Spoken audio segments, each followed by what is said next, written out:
Acting या बॉलीवुड कुछ आता है ना तो सीधे आता है इसका मतलब मुंबई। क्या मैं बगैर बम्बई जाए कलाकार के तौर पर अपने आप को स्थापित कर सकता हूँ? क्योंकि आज का जो परिदृश्य है, द एंटायर माहौल, मुंबई को सपनों की नगरी बोलते हैं।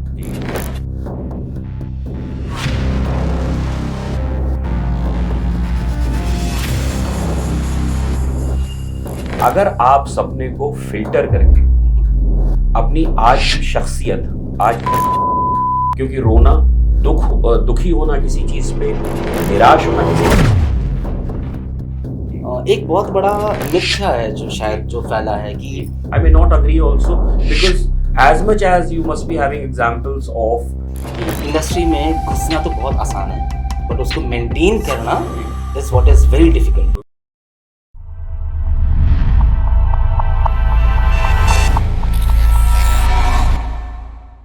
नमस्कार, स्वागत है आपका TSS अनकट टॉक में। और आज हमारा जो मुद्दा है वो स्पेशल कैटेगरी के लिए है। अगर आप एक्टिंग करियर में अपने आप को देखना चाहते हैं तो ये पॉडकास्ट आपके लिए है। जुड़े रहिए, बने रहिए। आज हमारे साथ जुड़े हैं मिस्टर मनिल मयंक मिश्रा जी, जो कि एक लॉयर हैं, एक्टर हैं, राइटर भी हैं, कास्टिंग डायरेक्टर हैं और आज एक्टिंग के ट्रेनर भी हैं। बहुत बहुत स्वागत है मिश्रा जी, कैसे हैं आप? बहुत अच्छा गगन जी, कैसे हैं? बहुत अच्छा, आप लोगों की दुआएं हैं, ज़िंदगी खुशहाल चल रही है। ज़िंदगी खुशहाल चल रही है। ये एक्टिंग का है, बॉलीवुड की बातें हो रही हैं। मैं शुरुआत इसको अलग अंदाज में करना चाहता हूँ। जी मिश्रा जी, अगर आपकी ज़िंदगी को हमें कोई थीम दें तो बताइए कौन सा गाना अपने आप को आप डिनोट करोगे कि ये गाना मेरी ज़िंदगी के ऊपर छा जाएगा? गगन भाई, ज़िंदगी में एक एलिमेंट ऑफ फ़कीरियत हमेशा रही। क्या बात है जी, तो ज़िंदगी में जो भी ऊपर वाले ने दिया, मदर नेचर ने दिया, वो ज़रूरत से ज़्यादा ही लगा। कभी कुछ ऐसा मांगना नहीं हुआ, कभी दुआओं में खुद के लिए कोई कॉलम नहीं रखा, और जिसकी वजह से जो मिला वो लगा कि यार शायद तुम इसके लिए बने हो या नहीं बने हो, लेकिन आत्मसात कर लिया, जज्ब कर लिया। और क्योंकि ज़िंदगी में फ़कीरियत रही तो मैं अपनी ज़िंदगी को डेडिकेट करना चाहूँगा। बहुत मोहब्बत भरी फिल्म थी, इंस्पायरिंग एक हमारा मूवी का प्रोजेक्ट रहा है, स्वदेश। ओके हिंदी फिल्म इंडस्ट्री की नामचीन फिल्मों में से एक है जी। और उसमें मकरंद देशपांडे सर ने, उनके ऊपर एक गाना फिल्माया गया है, यूं ही चला चल रही यूं ही चला चल, जीवन गाड़ी है संपहिया। क्या बात। तो जब मैं उस गाने को टेलीविज़न पे या अपने मोबाइल फ़ोन में या किसी भी और गैजेट पे या किसी और सोर्स के थ्रू उस गाने को सुनता हूँ, देखता हूँ, मुझे लगता है कि ये गाना जो है वो मेरी ज़िंदगी को फिलोसॉफिकली बयां कर रहा है। तो if you want to ask me what is that one song which can reflect and is basically the most valid translation of a life, I would say Swades का वो गाना, यूं ही चला चल रही यूं ही चला चल, जीवन गाड़ी है संपहिया। सो यूं ही चला चल। अब आप इसको बताइए कि आप कैसे चल चल के आज यहाँ तक पहुँचे? देखिए, मैं बता देता हूँ। अब मुझे नहीं पता कि ये ज़िंदगी का सबसे फॉर्चुनेट, एक खूबसूरत, मेरा ज़िंदगी का एक कहना चाहिए आइडेंटिटी है या नहीं है। ज़िंदगी के बहुत बड़े और ऐसे डिसीजंस, ऐसे निर्णय, ऐसे फैसले जो मेक और ब्रेक की सिचुएशन पैदा कर सकते थे, वो मेरे पेरेंट्स और मेरी स्पाउस नेहा ने लिए।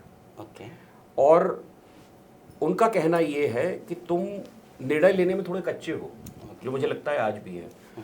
और मुझे ये कमज़ोरी जो अपेरेंटली सोशल एक you know, probably because of you can say that this is some kind of a social weakness or something, but I enjoy it. Okay क्योंकि जब तक हमारे सामने हमारे बड़े हैं, हमारे माँ बाप हैं, एक रिस्पॉन्सिबल स्पाउस है नेहा, करेक्ट। तो उनको निर्णय मैं इसलिए लेने देता हूँ क्योंकि मैं कितना भी तीव्र, तीक्ष्ण, अच्छा, निपुण हो जाऊँ, मैं उनके जैसे फैसले ज़िंदगी में कभी कर ही नहीं सकता। और deep down if you ask me psychologically, I actually do not want to take better decisions then them ever in my life, क्योंकि ये एक सेंस ऑफ रेस्पेक्ट बनाता है, ये बताता है कि वो आपसे बड़े हैं और आप इस चीज़ की इज्जत करते हैं। तो मैं अगर बड़े निर्णय लेने में कच्चा हूँ तो मुझे इस कच्चेपन में आनंद आता है। ओके और दूसरा ये है कि इसी से जो मिली जुली एक जो जुड़ी हुई बात है वो ये कि क्योंकि मैंने बड़े निर्णय खुद नहीं लिए, तो ज़िंदगी ने, मदर नेचर ने, माँ प्रकृति ने, श्री राम ने, खुदा ने जो मेरे लिए निर्णय लिए, मैंने उन्हें वैसे का वैसा स्वीकार कर लिया। तो जो चला चल वाली पद्धति है, the entire philosophy of just keep moving, keep walking, वो इसीलिए है क्योंकि मैंने नेचर के और जो बड़े थे हमारे उनके निर्णयों में कभी टांग नहीं अड़ाई, कभी उनको चैलेंज नहीं किया। तो जो जब जब जैसा जैसा मिलता चला गया मैं वैसा वैसा ढलता चला गया। आप मुझे मान सकते हैं कि मैं एक ऐसा साइकिल सवार हूँ जिसका कोई ध्येय या कोई डेस्टिनेशन है नहीं। ओके। अगर सामने कोई जानवर आ गया और उसका जो हैंडल है वो गलती से लेफ्ट मुड़ गया तो उसने अपने बाएं हाथ को ही अपना रास्ता बना लिया। क्या ये बात। चीज़ रही है। बहुत बड़ी बात कही जी, आपने अभी। शुक्रिया। सो एक लॉयर, एक एक्टर, राइटर, कास्टिंग डायरेक्टर और अब एक ट्रेनर, ये कॉन्फ्लिक्ट या फिर ये इतना बाइफरकेशंस कैसे या फिर क्यों? ये कन्फ्लिक्टिंग नहीं है गगन भाई, ये एक्चुअली कॉम्प्लीमेंट्री है। Okay. Everything is complementing. Every facade of this, the kind of professions you've just mentioned, every facade is complementing the other. Okay, explain करेंगे आप? जी, लॉ किया, उससे राइटिंग मजबूत हुई, ओके। लीगल एक्यूमेन अंडरस्टैंडिंग बेहतर हुई। जी। As a कलाकार, as a casting person, अपने राइट्स प्रिविलेजेस के राइट्स और प्रिविलेजेस को और आर्टिस्ट के राइट्स, हक, हुकूक, अधिकार, उनके बारे में बेहतर जान पाया।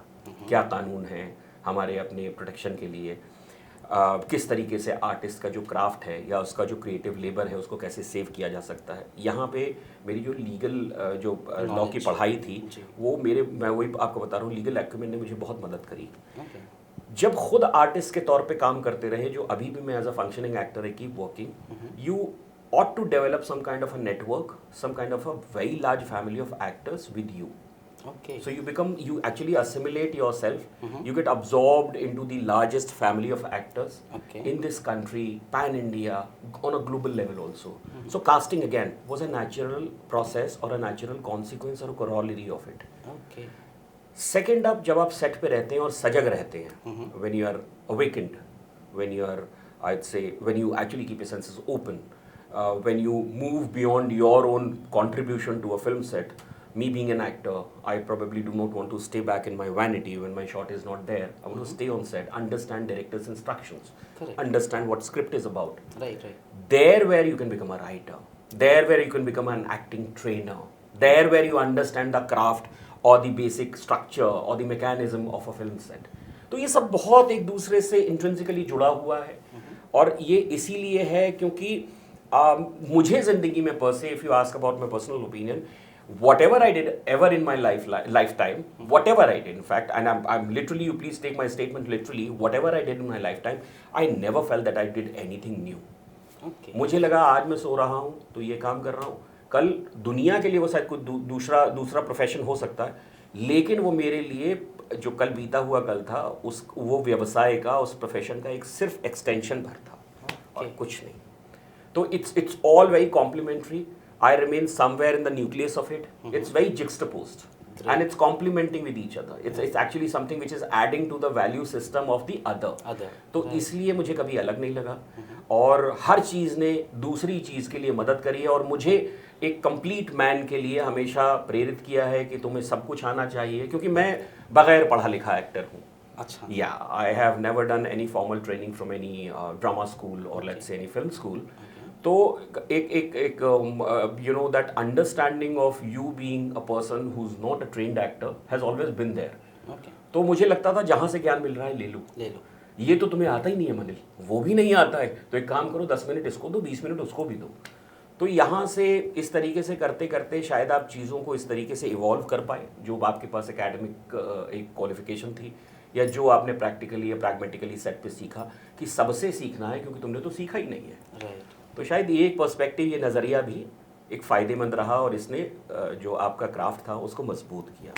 अच्छा, हमारे दिमाग में एक्टिंग या बॉलीवुड कुछ आता है ना तो सीधे आता है इसका मतलब मुंबई।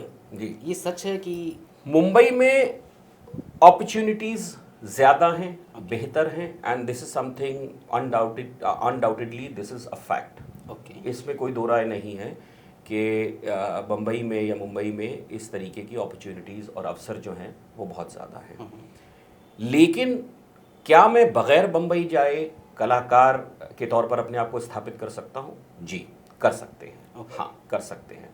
बम्बई में हो सकता है, to a place like Bombay, if I need to comment on a place like Bombay, yes, I'd say the susceptibility or the possibility of you getting a good character probably is higher.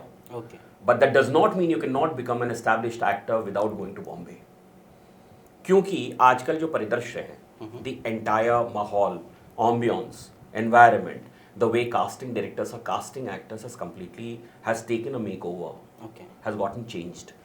तो बहुत ज़्यादा प्रोजेक्ट्स में आप ये देखेंगे कि local casting भी हो रही है और अच्छे कैरेक्टर्स के लिए हो रही है। ख़ास तौर से पैंडेमिक के बाद जो हमारी सोसाइटी का एक नया एडवेंट हुआ है कि उसमें हम ऑनलाइन टेस्ट्स के ऊपर ज़्यादा रिलाई कर रहे हैं। अब ऑनलाइन टेस्ट्स इसलिए और बेहतर हो गए हैं कि फिजिकली आपको you need not move from a place A to place B. Okay. Second up, you always have a chance of giving your best possible audition or the test. Why? Because your setup is yours. Yours, right. Right.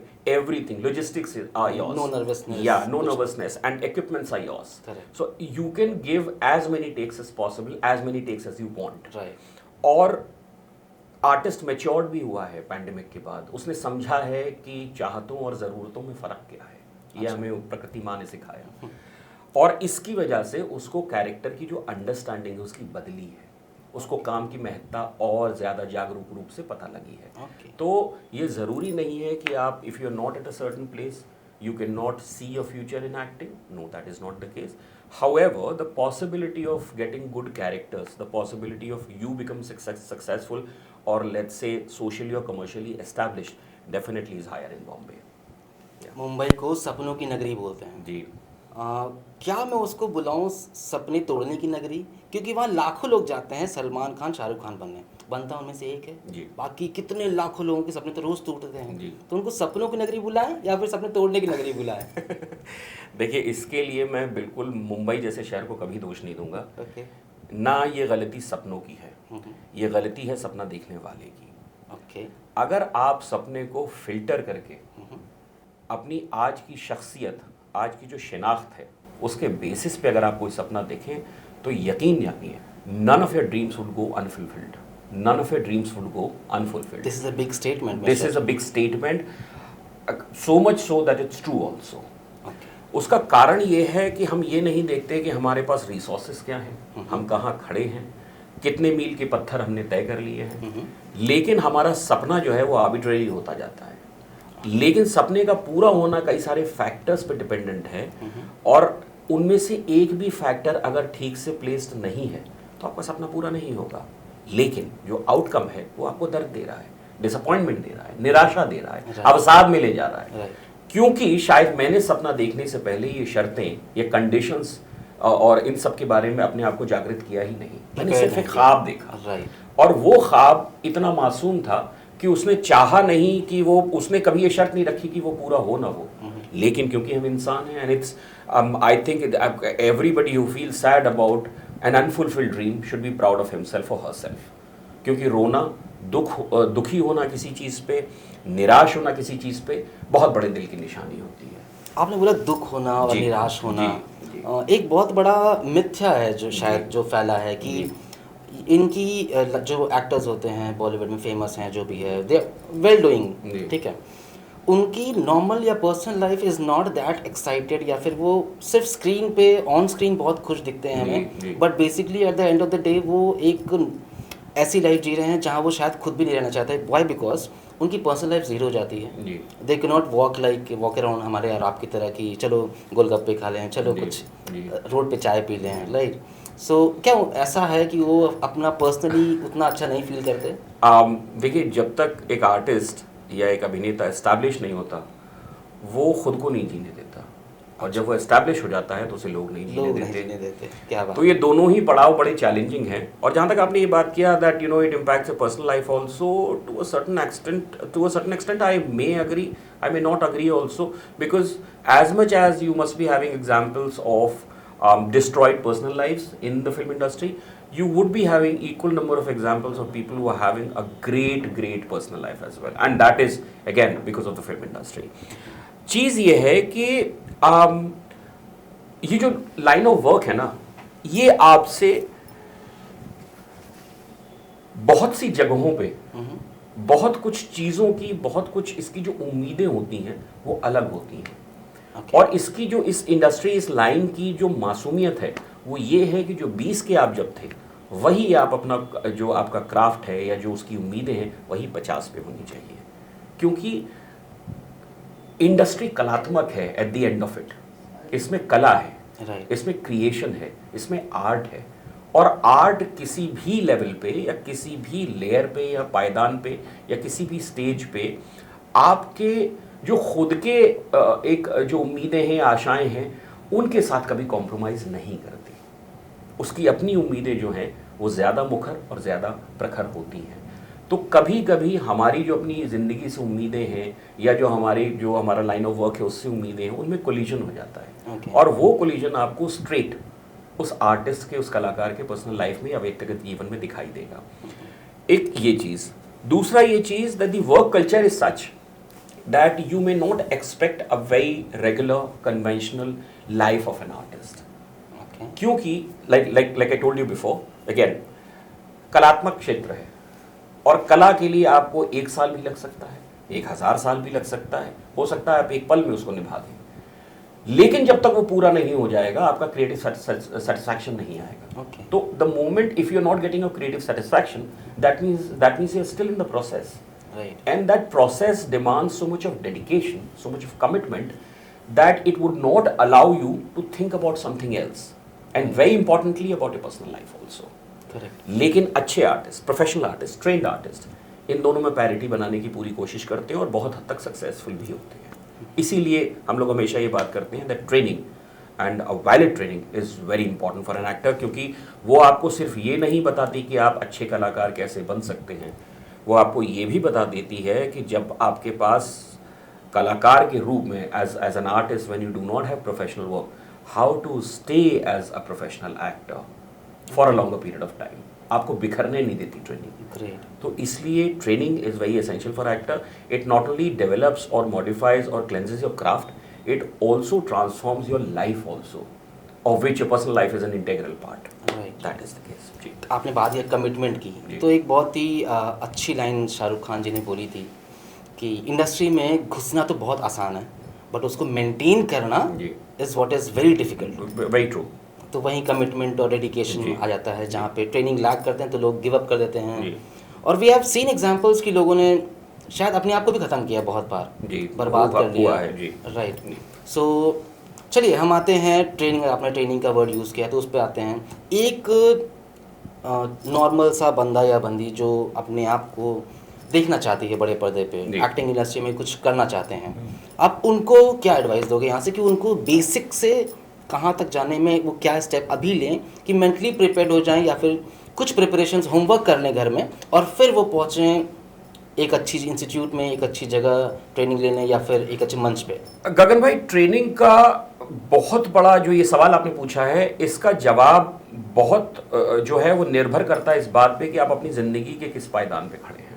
Okay. अगर अभी आपके पास समय है, for example you are basically into that particular phase of life way you can think about yourself, not even work upon yourself, but you can think about yourself, then I think you should be told something different. Okay. Let's say you have certain social or I'd say financial or economic responsibilities, then my answer would be completely different. Right. And let's say you are a functioning actor, you already are in the middle of projects, you have made your mark in the film industry, or let's say you're seeking more work in the film industry, then again my answer would be different. मान के चलते हैं कि एक इंसान जिसने अभी अभिनय की शिक्षा नहीं ली, उसने अभिनय को टेलीविज़न के माध्यम से, दूरदर्शन के माध्यम से या किसी और सम अदर कन्वेंशनल सोर्सेज से उसने जाना कि अभिनय एक विधा होती है और शायद मेरी रुचि इसमें है and I need to get into it. सबसे इंपॉर्टेंट चीज़ है that you should know about, people know about the social identities. मेरा आधार कार्ड का नंबर क्या है, मेरा फ़ोन नंबर क्या है, मैं कहाँ से आता हूँ, मेरी भाषा क्या है, मेरी बोली क्या है, मेरे पेरेंट्स का नाम क्या है। ये सब you basically conditioned in such a manner in life that you get to know about all these things. Right. Artist को अगर उसके पास वक्त है खुद को देने के लिए, अपनी इमोशनल आइडेंटिटी के बारे में भी जानना चाहिए, भावनात्मक पहचान। इमोशनल जी, मैं बताता हूँ। और इसके कुछ हैक्स हैं, इसके कुछ पैरामीटर्स हैं।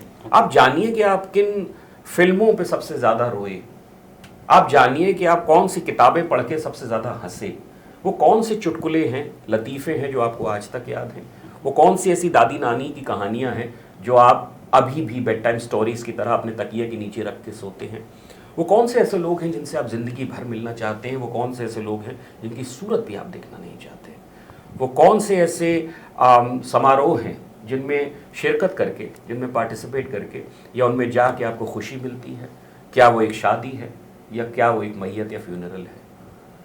ये सब बताता है कि आपकी भावनात्मक पहचान, इमोशनल आइडेंटिटी क्या है। Right. Acting per se, like I said, is a very creative kind of a venture. It's a vocation which needs creation inherently in you. तो अगर आपकी इमोशनल पहचान खुद के बारे में, if you are aware about your emotional identity, you would be able to understand that how long will you be able to survive in this industry. Correct. Not for getting work, but your sustenance.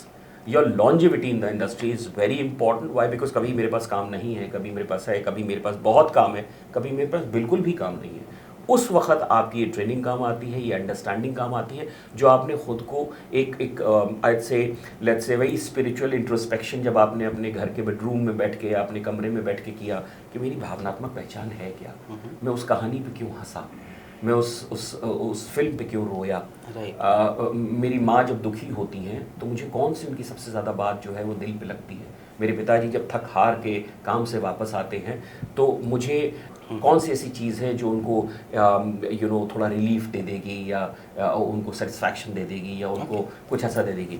ये बहुत important है। और अगर ये चीज़ है और आपने इस चीज़ को जाना, इसको वक्त दिया, तो आपको इंडस्ट्री के तौर तरीके, नियम कानून, कठिनाइयाँ, चैलेंजेस काम दिला पाए ना दिला पाए, तोड़ नहीं सकते।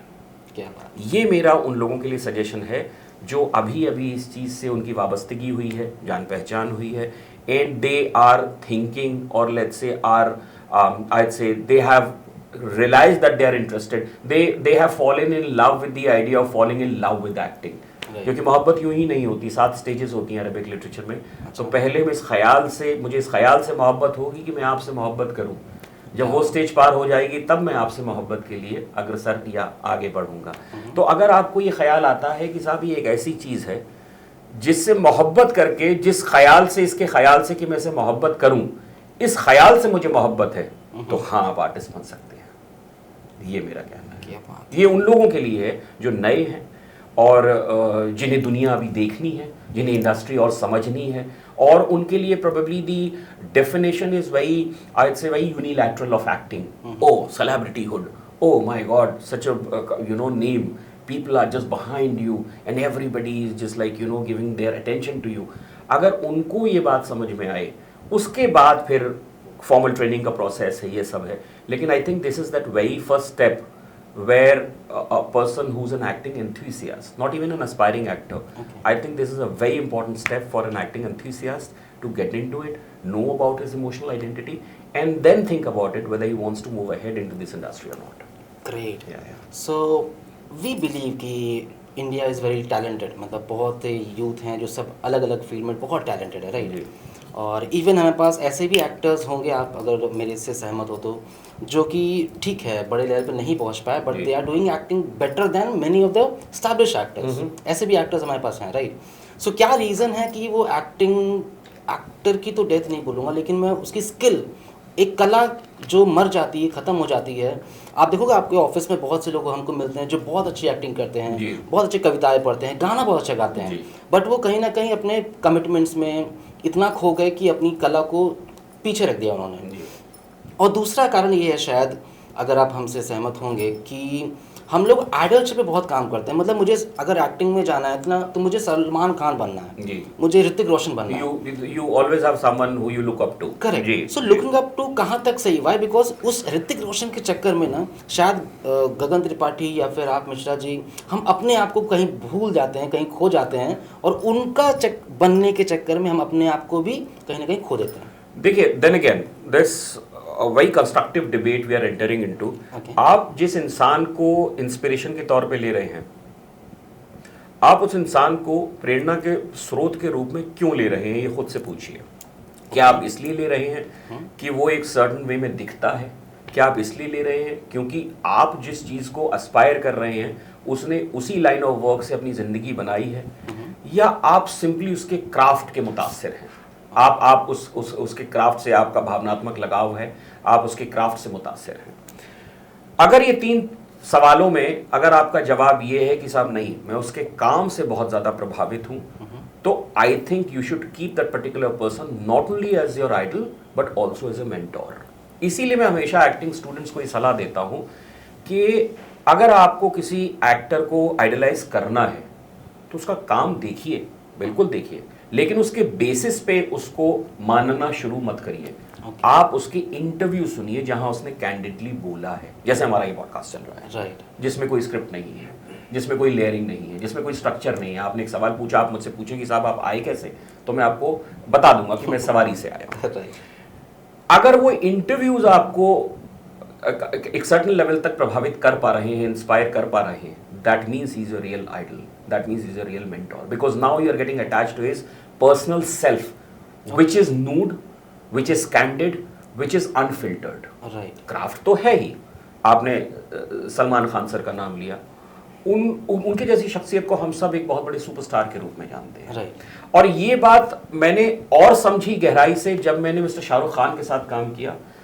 नेरोलैक पेंट्स के जो हमारा एक टेलीविजन कमर्शियल था which was on air I suppose for 2 years, beginning from 2014। Great, मैंने उनको कुर्बत से जाना, मैंने उनको करीबी से जाना, नज़दीक से जाना, और मैंने पाया कि जितने अच्छे वो कलाकार हैं उतने ही खूबसूरत इंसान भी हैं। और अगर आज मैं शाह सर को आइडलाइज कर रहा हूँ as an artist, so that is not only a basis of the kind of films he has done, the kind of contribution he has given to the film industry, but also I know him as a person. I have seen him talking as a person like anybody else, like any common man. And I am a fan of that particular skill of his. I am a fan of his because I know him as a person also. तो अगर आप किसी को idolise करना चाहते हैं तो उसके रियल सेल्फ को भी जानिए, लेकिन रियल सेल्फ को क्रिटिकली इवैल्यूएट मत करिए, क्योंकि वो आपका काम नहीं है। एक अच्छा लेखक है, एक अच्छा मुसन्निफ है, वो बहुत अच्छी किताबें लिखता है, बहुत अच्छे उसके जो आर्टिकल्स में पब्लिश होते हैं, मैं उसकी राइटिंग का फ़ैन हूँ, मुतासिर हूँ मैं उसकी लेखनी से। लेकिन जब मैंने ये जाना कि उसकी प्राइवेट लाइफ या पर्सनल लाइफ बहुत डिस्टर्ब्ड है, तो मेरा जो उससे एसोसिएशन या एफिलिएशन था वो ख़राब हो गया। वो मेरे मानकों पे, पैरामीटर्स पे खरा नहीं उतरा। Oh my God. So okay, fine, he writes well, but then he also does these kinds of stuff in his personal life also. That is a bad trait. Okay. क्योंकि आपने कलाकार को उसकी कला के लिए जाना, आप उसकी पर्सनल जीवन में इसलिए एंटर नहीं कर रहे हैं कि आप नीर क्षीर विवेकी बने या आप क्रिटिकली इवैल्यूएट कर पाएं, आप इसलिए जान पाएं what are those things, elements in his personal life which has made him such a superstar of today, which has made him such a great author of today.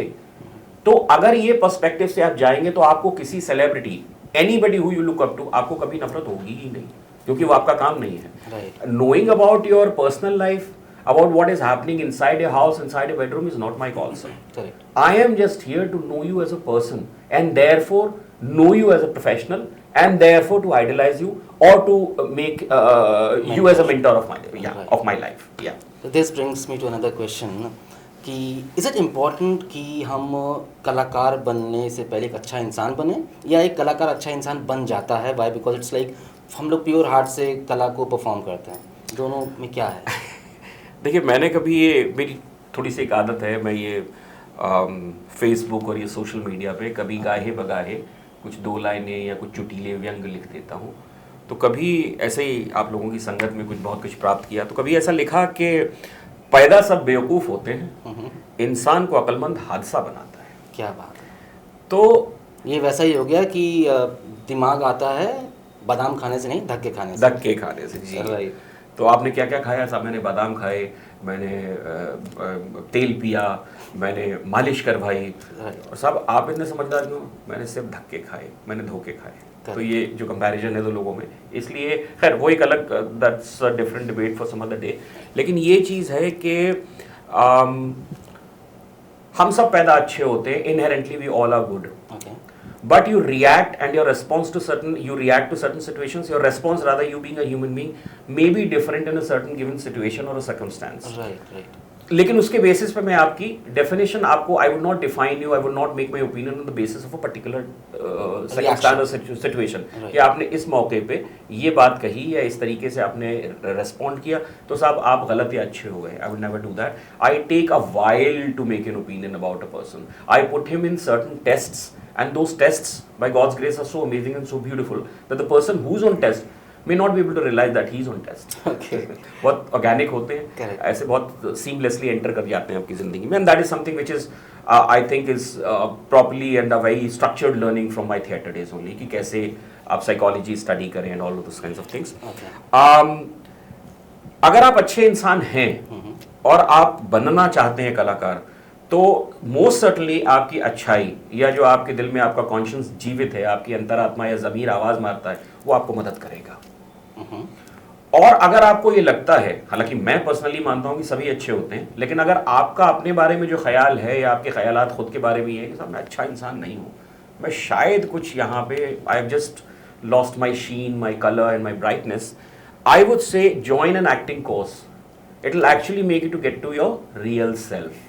तो it's a very vicious circle, catch 22 situation है. आप अच्छाई से भाग नहीं सकते. Okay. जी, क्योंकि आप इंसान हैं, पर से आपको अच्छा होना ही है. लेकिन चलिए किसी समीकरण या किसी इक्वेशन या किसी हालात या कोई ऐसी चीज़ आपकी ज़िंदगी में हुई जिससे आपको लगा कि आपसे अच्छाई दूर जा रही है, तो आप अभिनय की कार्यशाला में, प्रयोगशाला में या ट्रेनिंग में या वर्कशॉप्स में, सेशंस में चले जाइए. आप उस अच्छाई को खींच लाएंगे.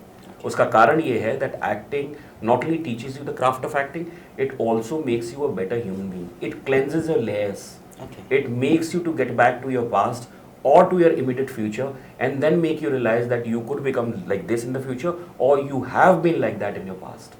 Right. तो ये बहुत I'd say it is a very collaborative process. अगर आप अच्छाई लेके एक्टिंग ट्रेनिंग कोर्स में एंटर करते हैं तो वो आपको मदद ही करेगा. और अगर आपको किसी एक पल पे ये लगा कि साहब मेरी अच्छाई मुझसे दूर चली गई है, तो आप एक्टिंग ट्रेनिंग इंस्टीट्यूट ज्वाइन करिए, आपके साथ आपकी अच्छाई वापस आ जाएगी. आपने बोला रियल सेल्फ की बात की, आपने ट्रेनिंग के मतलब ट्रेनिंग में जाके आपको रियल सेल्फ से वो अवगत कराएंगे, राइट? तो मिश्रा जी, ये रियल सेल्फ और रियल सेल्फ, इसमें क्या अंतर है? We always learn that in our acting training sessions that your exterior always decides your interior. So essentially it means that your real self is always decided the kind of real self you carry always with you. Great. अगर आप निजी जिंदगी में, पारिवारिक जिंदगी में, social जिंदगी में एक तरीके के इंसान हैं, चाहे वो अच्छे हों, बुरे हों, मझोले हों, कोई भी हो, वो झलकेगा आपके क्राफ्ट में. ये बात, ये नैरेटिव कि साहब the moment I come in front of the camera I become a changed person is not true, at least for me. I'm speaking for myself, not for everybody. ये नहीं पॉसिबल, ये नहीं संभव है कि जो आप अपनी ज़िंदगी में आपने जो कमाया है, जो पाया है, वो कैमरे में आपके क्राफ्ट पे ना दिखाई दे. वो दिखाई देगा. आपकी ज़बान, आपकी फिजिकलिटी, आपका द प्रोसेस ऑफ कैरेक्टराइजेशन जो आपका रहा है, और the kind of approach you had towards life, definitely it just gets packed into one basic beautiful box and then it comes into you being an actor in front of the camera. एक ये बात. दूसरी बात ये कि मेरा real self अगर बहुत स्ट्रांग है तो चाहे मैं कोई भी कैरेक्टर निभाऊं, मैं पहुंच अपने रियल सेल्फ में वापस जाऊंगा ही. And unless I do not reach back to my real self, I would not be able to take up any other character. So it's like making a firm character. There has to be some kind of, let's say, a proper structure to your character which you're building as an actor. But it should not be so rigid also that tomorrow if you're offered some other character or any other role, you're not able to break it. And that can only be possible when your real self is much stronger than the kind of real selves you produce in front of the camera. So which is why if you think that your real self is not working properly these days, please go back to your past and just modify, work upon it. एक mechanic की तरह आप अपनी निजी जिंदगी, अपनी जिंदगी सुधारिए, आपका रियल सेल्फ अपने आप ठीक हो जाएगा. You give a very मतलब right disclaimer that answer is basically your opinion, right? तो हाँ, मेरा क्वेश्चन तो थोड़ा सा वेट उसका कम हो गया, लेकिन फिर मैं पूछूंगा आपसे. बिल्कुल, आपका हर क्वेश्चन का बहुत वजन है. मैं दबा हुआ महसूस कर रहा हूँ. Please. So does this means कि हम रियल सेल्फ को इतना वेटेज दे रहे हैं जी. तो जो विलन का रोल करते हैं हमारी इंडस्ट्री में, वो रियल लाइफ में नेगेटिव या लड़ाकू विलेनस होते हैं कि नहीं? नहीं, that is not necessary. And that is where your exterior part, your exterior self is actually very important. That comes into the picture, that comes into the discussion. It becomes an integral part of this discussion. अगर आपका real self affirmed है, मजबूत है, तो आपके ऊपर आपके real self का प्रभाव आएगा ही नहीं. And like Socrates once mentioned that everybody has a demon and an angel. Right. The moment you actually give, a person starts giving more attention and weightage to the demon, he becomes a bad person. And similarly, when you start giving attention and weightage to your angel self, you become a good person. तो ये जो दोनों विधाएं हैं, आपने कहा कि साहब उसे विलेनस होना चाहिए, बिल्कुल नहीं होना चाहिए, ऐसा जरूरी नहीं है, लेकिन वो इतना अवेयर होता है कि हर इंसान में अच्छा और बुरा इंसान है, शख्सियत दोनों छिपी हैं, लेकिन वो उस पार्ट के लिए जब वो कोई कैरेक्टर निभा रहा है उसको एक्सेंचुएट कर देता है.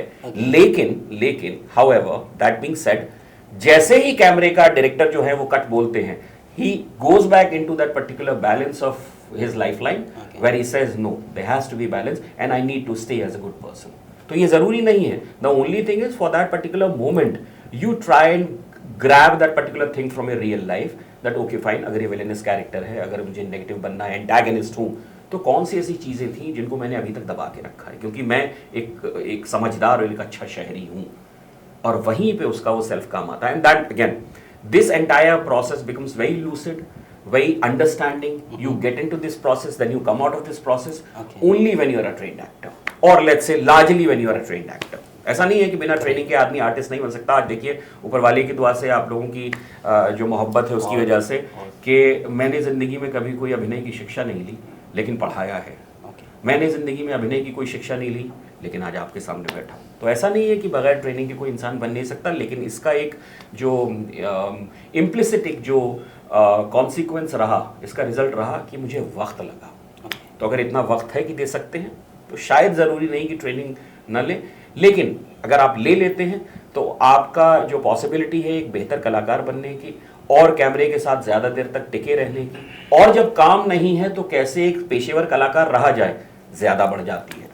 This reminds me of one of the बहुत ही फेवरेट या फिर फेमस कोट कि an angel is an angel until and unless he got an opportunity to become a daemon.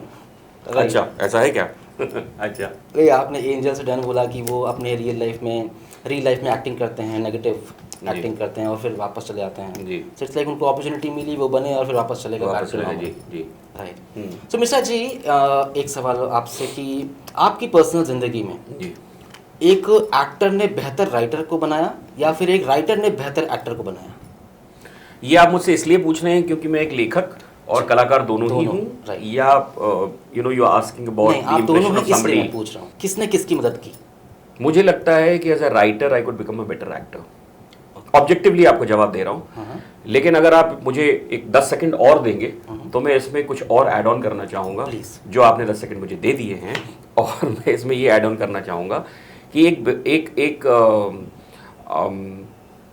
Dedicated लेखक होने के साथ मेरी कला में निखार आया as an actor. But when I actually started acting, when I went into that, it actually reciprocated and made me a better writer as well. Okay. Yeah. Vice versa. Vice versa. So it probably started with being a writer and then you went into acting. But when you actually started working as an actor, professionally also, then it started impacting your past also as a writer and probably future also. Does this means कि you are promoting that one should be multi-skilled or doing many things at one point of time? So you don't require the faculty mental or let's say hearty faculty of being multi-skilled or multitasker. Okay. You just need to understand that this all is a part of the same ball game. और ये ज़रूरी नहीं कि आप एक वक्त में कई काम कर लेते हो इसीलिए आप ज़्यादा टैलेंटेड निपुण हैं या आप में क्षमता ज़्यादा है. मुझे लगता है stamina is better than strength. आत्मबल शक्ति से ज़्यादा महत्वपूर्ण होता है. श्री राम में स्टैमिना था, रावण में शक्ति थी, लेकिन जीता कौन? तो अगर आप में स्टैमिना है कि मुझे ये करना है और आप कर रहे हैं, फिर एक वक्त पे आके आपको ये लगता है कि मुझे ये करना है, ये इसी से जुड़ा हुआ है और शायद मुझे इसी तरह इस पर्टिकुलर विधा ने या इस क्राफ्ट ने मुझे इतना इंस्पायर किया है, ये जो एक परफॉर्मिंग आर्ट है या कोई एक फॉर्म ऑफ आर्ट है, ये विधा जो है ये भी मुझे उतना ही इंस्पायर कर रही है, उसके साथ आप करने लगते हैं तो आपके पास स्टैमिना अच्छा है, लेकिन हो सकता है कि आप शक्तिहीन हो. जब दोनों आप जज्ब कर लेंगे, जम कर लेंगे, अपने अंदर एसिमिलेट कर लेंगे, आप शक्तिशाली हो जाएंगे। तो ये जरूरी नहीं कि आपको एक गिवन पॉइंट ऑफ टाइम में सब कुछ आता हो, लेकिन अगर एक दिए हुए वक्त में, एक निश्चित समय में आपको कोई एक चीज भी आती है तो काफी है। एक रिलीजियस किताब में भी लिखा है कि पूरी दुनिया में कोई ना कोई एक ऐसी चीज के लिए, कोई ना कोई चीज के लिए आपका हर एक शख्स उस्ताद है। कोई एक ऐसी चीज हर एक शख्स को आती है जो आपको नहीं आती। अब आपका नजरिया क्या है, what is your perspective, do you want to consider that person as a mentor or not, that is something which is a different discussion and debate. लेकिन हर एक शख्स आपका उस्ताद होता है, और इसीलिए बहुत ज्यादा ऐसे आपको लोग जिनको आप मल्टीटास्कर बोलते हैं in social parlance are very good observers. They always have a little student somewhere hidden in the corners of their heart. उनके अंदर वो एक विद्यार्थी हमेशा जीवित रहता है। तो ये एक आपका अपना नजरिया है, आपका अपने ऊपर काम है, आपके अंदर का एक जो कौतूहल है वो जीवित रहना चाहिए। और इसको मेरे ख्याल है एक मेंटोर जो थे वो उन्होंने चाणक्य, आचार्य चाणक्य को कोट किया था। उन्होंने इसको कहा था अनिवीक्षकी। I mean, I may be factually incorrect also because the kind of memories I have probably go back to about 4 or 5 years ago. Okay.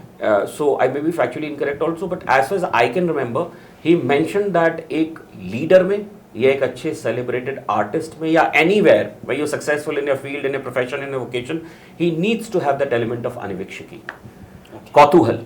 और ऐसी भी चीजों का जो आपसे they are not logically connected to your life. जैसे मैं France जाता हूं तो मुझे फ्रेंच आनी चाहिए, ये एक सोशल एक्सपेक्टेशन है, राइट। लेकिन मैं फ्रांस जाके जर्मन भी पढ़ लूं और उसी पे उतना जी, और किसी जर्मन से अच्छी बात करने लगूं, या उसके बारे में, जर्मनी के बारे में या जर्मन भाषा के बारे में सवालात पूछने लगूं, तो ये मेरे लिए एक बहुत अच्छा, मतलब एक मेरा खुद का ये एक बहुत अच्छी विशेषता होगी कि मेरे अंदर अनिवीक्षकी है। और ये जितने सेलिब्रेटेड एक्टर्स हैं हिंदी फिल्म इंडस्ट्री की अगर हम बात करें, उन सब में होती है। मैंने शाह सर के अंदर देखी, और जिसकी वजह से मैं आज भी उनकी तहे दिल से तारीफ करता हूँ।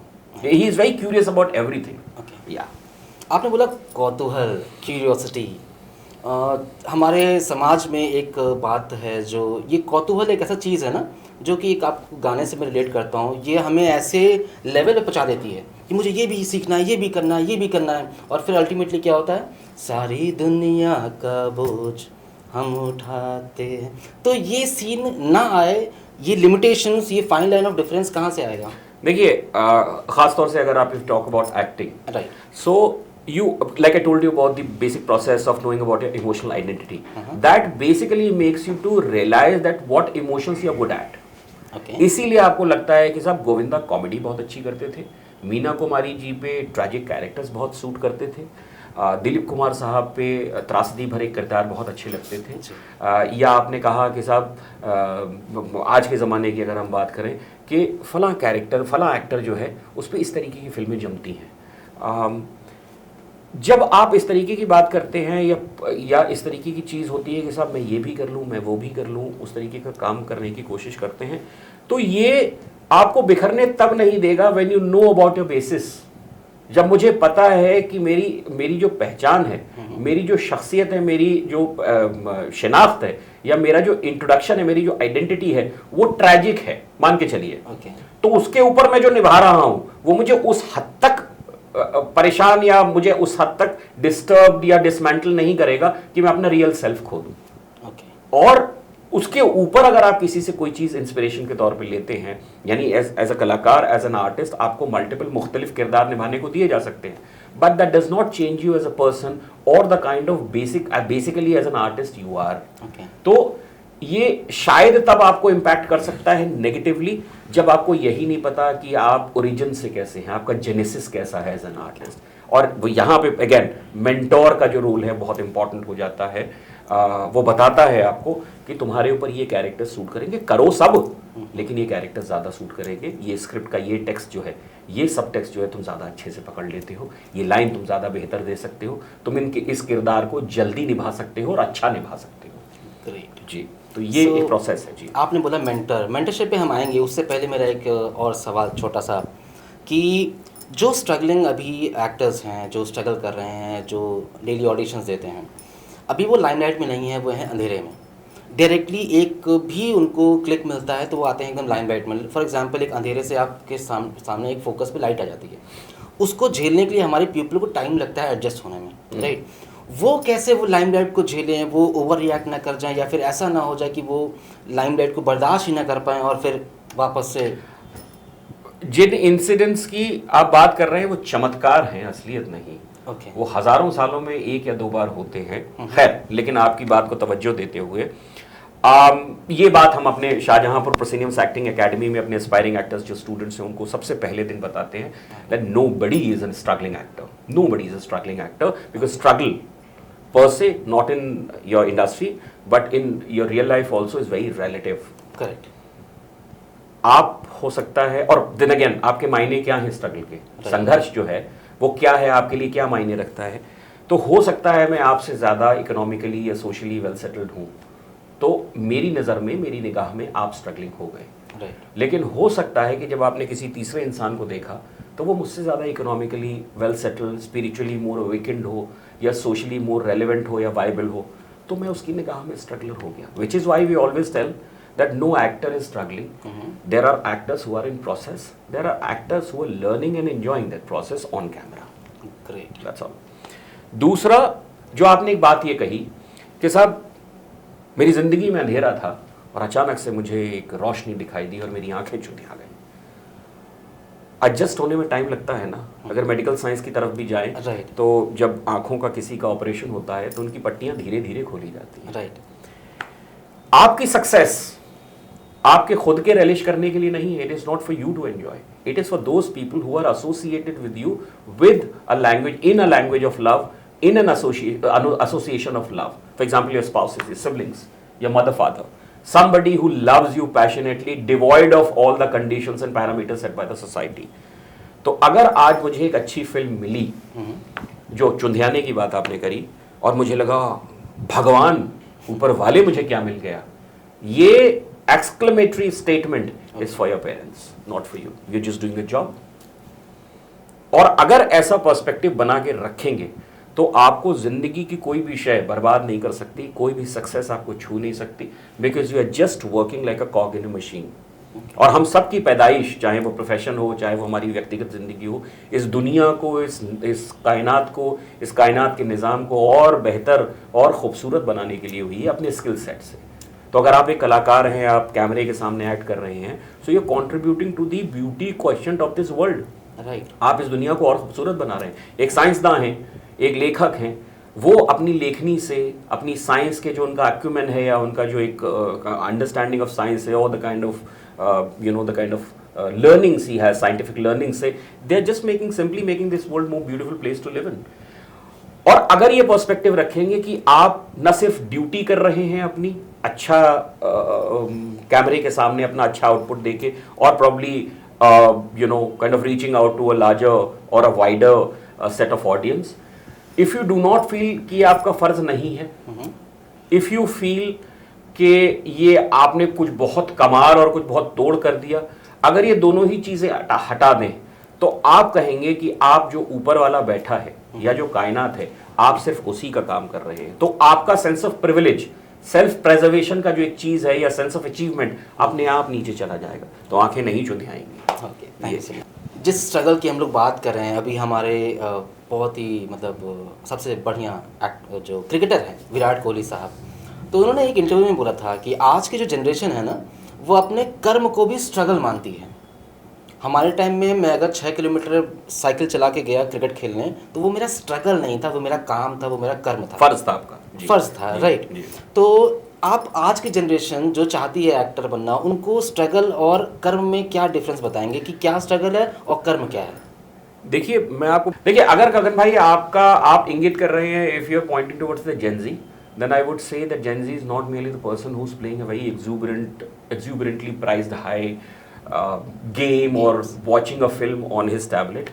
He's also standing in the queue of a lot of people who are still unemployed in this country. Right. जी, तो Gen Z वो भी है, but शायद उसको वो TRP नहीं मिली आपके मीडिया के टर्म में। Right. जहाँ तक आपने ये बहुत अच्छा सवाल पूछा, खैर सवालों के बेसिस पे जवाब की खूबसूरती और बदसूरती निर्भर करती है कि सवाल कितना खूबसूरत है।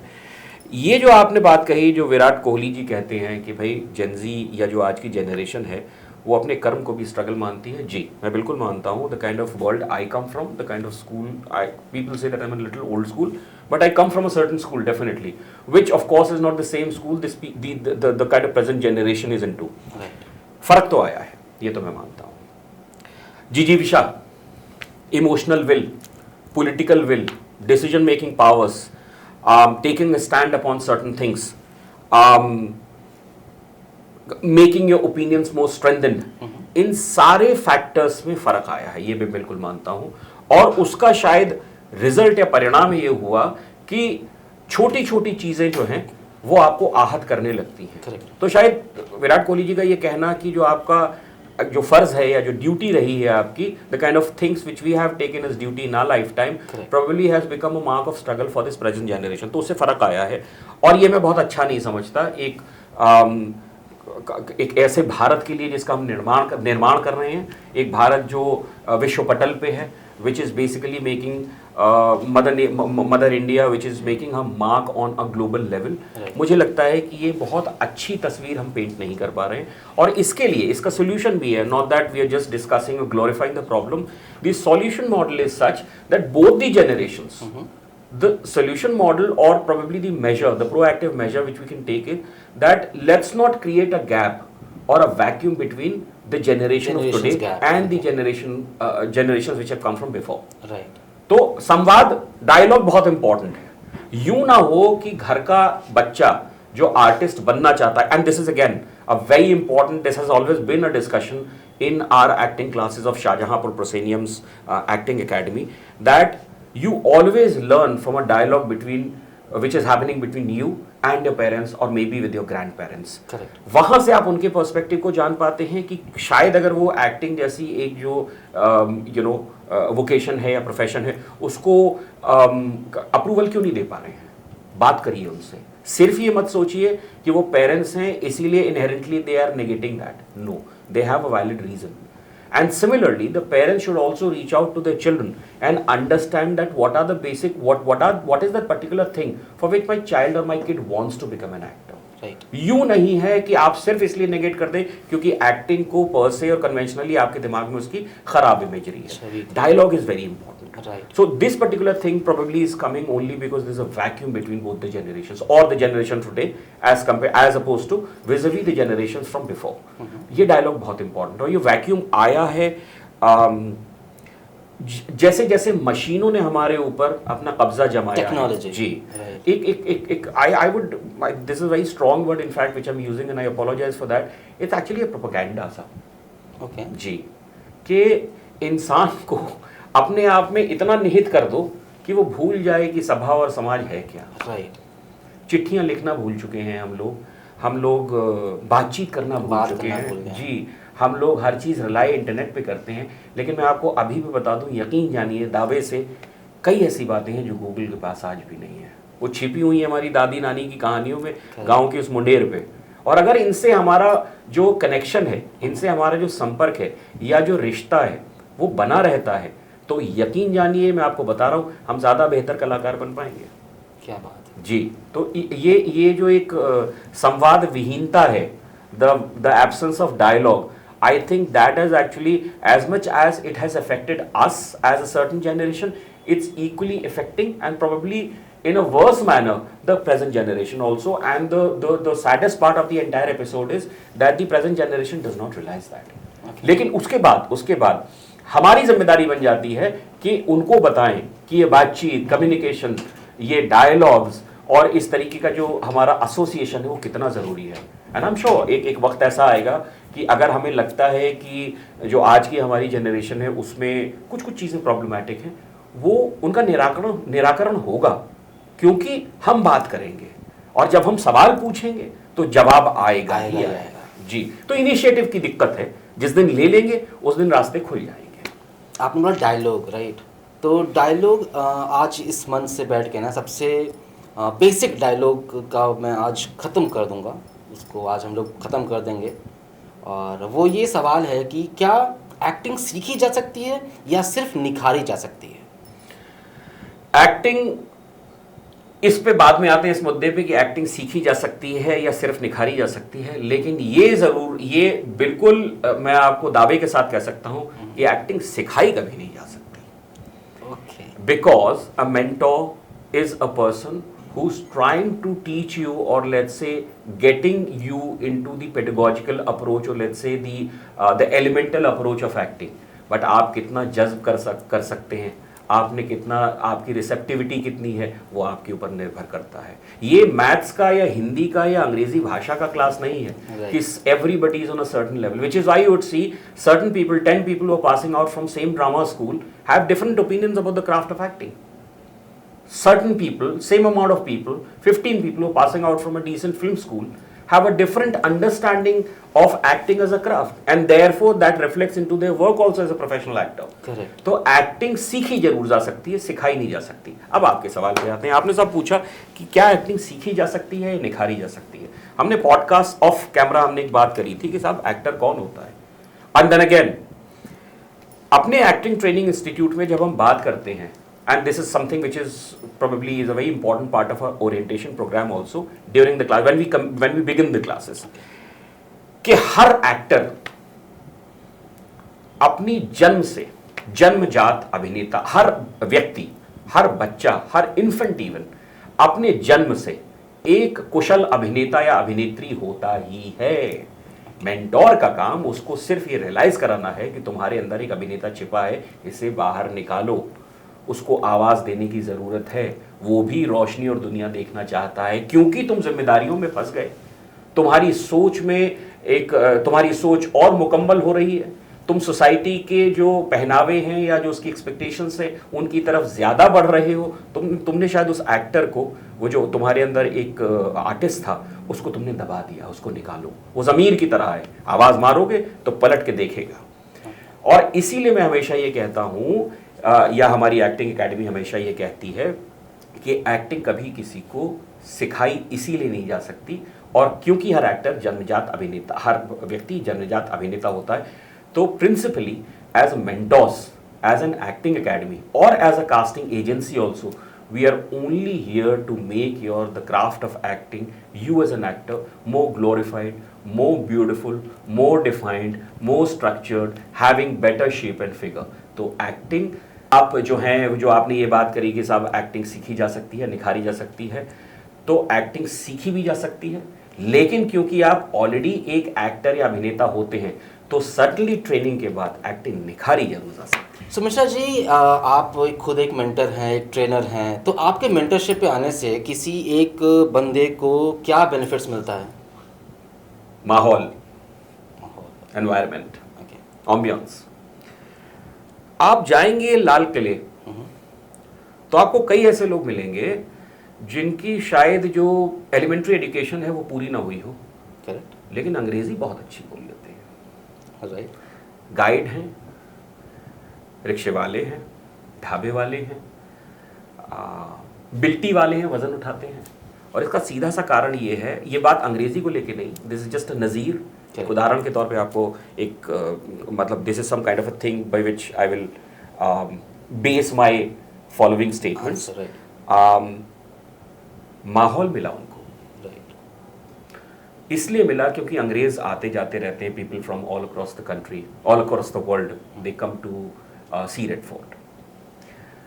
और माहौल जो है वो कुछ अंडरस्टैंडिंग्स ये कहती हैं कि मेहनत से बड़ा होता है।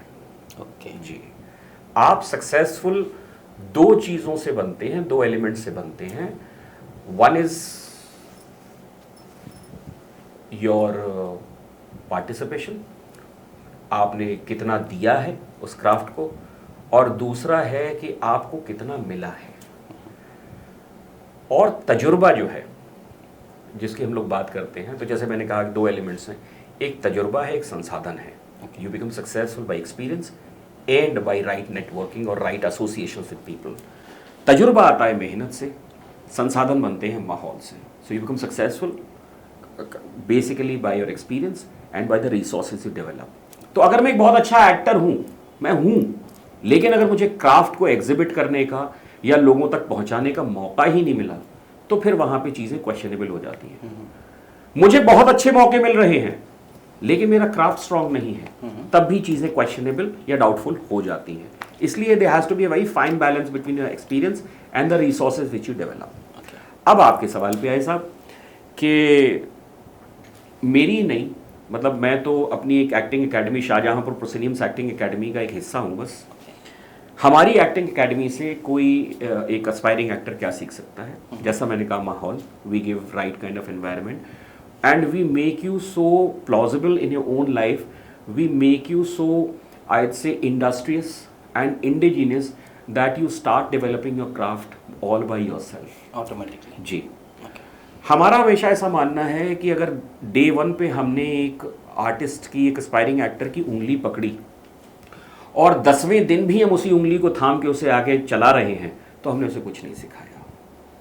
ये 9 दिनों का जो वक्फा है, जो बीच का एक पीरियड है, इसमें वो इतना परिपूर्ण, इतना काबिल, इतनी सलाहियत उसमें आ जानी चाहिए कि वो 10वें दिन हमें ये बताने लगे सर ये सही थी, ये चीज़ गलत थी। और ये हमारा जो एक रंगमंच का जो हमारा एक पुराना पृष्ठभूमि रही है, एक जो बैकग्राउंड रहा है, जहाँ पे हमने थिएटर मज के किया है 12-15 साल, तो हमारा वहाँ पे भी एक ऐसा ही प्रोसेस था जहाँ पे हम पहले दिन कभी स्क्रिप्ट की बात नहीं करते थे। हमारी रिहर्सल्स 3 महीना कंटिन्यूसली चलती थी, लेकिन by the end of the rehearsals, after that particular period of rehearsal period of 3 months, the actors used to tell us, sir, this is a mistake in the script, sir, this is what we can improve upon, sir, this is an improvisation I would suggest। और नाटक आप यकीन जानिए जिस दौर में वो नाटक लिखे गए उससे कहीं ज़्यादा बेहतरीन परफॉर्म भी किए गए, क्योंकि एक्टर्स को हमने इवॉल्व किया, एक्टर्स को हमने इंडस्ट्रियस बनाया, एक्टर्स के अंदर हमने एंटरप्राइजिंग एबिलिटी डाली कि तुम बदलाव करो और बेहतरी के लिए बदलाव करो। तो सबसे पहले आपको हमारी acting academy, Shahjahanpur prosceniums acting academy, माहौल देती है, और माहौल ही नहीं देती है, आपके अंदर जज्बा कायम पैदा करती है, और उस जज्बे के पैदा होने के बाद उसको कायम भी रखती है कि आप ये बता पाएँ कि आपके लिए सही क्या है, गलत क्या है। Acting per se as a craft, how do you want to take that craft into your life, how do you want to understand that craft as. तो आप खुद ही डिफाइन करते हैं क्या चीज़ है। दूसरी ये चीज़ है that our acting academy is open to all. तो सब गगन भाई, जैसा मैंने आपको बताया कि एक तो हम माहौल प्रोवाइड करते हैं, दूसरा हम आर्टिस्ट को ये भी बताते हैं, and like I told you that every actor or anybody who feels that he could become a successful actor in his future or in a longer period of time, in a longer lifetime, he's still welcome. Okay. We do screen people upon certain parameters, लेकिन वो screening acting से related कभी नहीं होती। They are basically there to know you better as a person. I would say it like that. तो जैसा मैंने आपको बताया कि अगर आपके अंदर मोमेंटारीली एक स्पार्क भी आया, कोई टेलीविजन पे कोई एक फिल्म देख के या कोई OTT प्लेटफॉर्म पे कोई एक सीरीज देख के कि साहब मुझे आर्टिस्ट बनना है, you are still most welcome, come here, come to us, we will let you know over a period of time, not in fact we will let you know, but you will realize about it yourself whether you want to continue with this profession or not. Okay. We'll create an ambience, we'll create an environment for you. तो आपको खुद ही पता लग जाएगा कि आप इसके लिए कितने contributing हो सकते हैं. How, what exactly would be the extent of your participation into it? Self-realization. Self-realization इसको हम कह सकते हैं, and then of course because we basically project acting per se in the sense the way acting is in our industry. The realm of acting, so there's something which is known as a flimsy understanding of acting. कि साहब ये है वो है. We do away with that in our acting sessions. We do away with that. We'll tell you that this is the real part, this is the real self of acting, this is how you become a successful actor, or let's say a functioning actor. Now you tell me how much ready you are for this particular this responsibility, or let's say accountability. Right. एक ये चीज. तीसरी ये चीज है साहब कि the focus is more to let people are aspiring acting students, the students who are aspiring actors and everything. We always, our focus is always upon Hindi film industry. Okay. और उसका सीधा सा कारण ये है कि हम कभी नहीं चाहते कि हमारा सिखाया हुआ या हमारे सानिध्य में रहा हुआ कोई भी कलाकार खाली बैठे. Which is why I told you, like my first statement was that our focus is more towards Hindi film industry, because probably apart from all the verticals which are present to exhibit your performance, I think Hindi film industry perhaps or probably is the strongest element which can give you work. Biggest platform. Biggest platform. I mean, of course, you can run your kitchen by doing theatre also. ऐसा नहीं है, लेकिन शायद Hindi film industry की जो possibility है, जहाँ पे जो उम्मीदें ज़्यादा पूरी हो जाती हैं, वो हिंदी फिल्म इंडस्ट्री में ज़्यादा है. तो हम कभी नहीं चाहते हमारा कलाकार खाली बैठे. इसीलिए our focus of entire courses or workshops or sessions or curriculum is such that we focus more upon Hindi film industry or any other regional film industry also. That means the moment you finish your courses or sessions from our academy or when you basically finish your courses or finish your workshops or sessions into our academy, you should start working from the next day onwards. That has always been our desire and eventually focus also. Mishra ji, इस पे दो myths हैं जो मैं चाहूँगा कि आप clear करें. आपने बोला ओपन टू ऑल है आपका इंस्टीट्यूट या आपकी मेंटरशिप भी, whatever it is. So does that means any Tom Dick and Harry can become an actor? So even Tom, Dick and Harry were people, right? देखिए, मैंने आपको बताया on one hand I'm saying it's open to all. However, it is subject to certain screening questions also. Okay. And like I said, it is not important, it is not something which is important or required for you to have a large or a vast understanding of the realm of acting. Okay. These questions or this interview which we conduct with people who show interest in our acting workshops and sessions are more related towards your own self. Okay. That is what the case is. तो इसके लिए कोई तैयारी की ज़रूरत नहीं है, इसके लिए कोई कोर्स बुक नहीं है, इसके लिए कोई मॉक टेस्ट, सिमुलेटिव टेस्ट नहीं है. आपको आपका जो रियल सेल्फ है, आपका जो I'd say that particular identity of yours, probably you're also not aware of. We try to extract that, and if that particular identity of yours, that real self of yours aligns with our objective, we always take you in. That means it's not manufacturing acting, it's digging out acting. It's actually making you realize that, you said that, like I told you before, that आपने ख्वाब देखा, you have that particular innate dream that I want to become an actor. Right. Our job as an acting academy has always been to make you realize that is it actually a dream you want to fulfill or is it just a fleeting thought? Another fantasy. Ji, fantasy हो सकता है या आप इसको जीना चाहते हैं. अगर जीना चाहते हैं तो हम आपके साथ हैं, और अगर नहीं जीना चाहते हैं तो वक्त मत बर्बाद करिए, समझिए क्राफ्ट को, हमारे पास फिर वापस आइए, हम आपको फिर सिखाएंगे. ग्रेट. जी. आपने एक और अपने जवाब में बोला था कि कंपेनियन माहौल ऐसा, राइट? तो एक कहावत है बहुत फैली हुई कि आप जिन 5 लोगों के साथ रहते हो उनका आप एवरेज होते हैं, आप उनका एवरेज बन जाते हो. दैट मीन्स कि हमारे घर वाले हमको बताते थे कि भैया तुम 5 करोड़पति के साथ रहो, तुम 6ठे करोड़पति अपने आप हो जाओगे, बन जाओगे, अपने आप हो जाओगे. Do you agree to it? I do.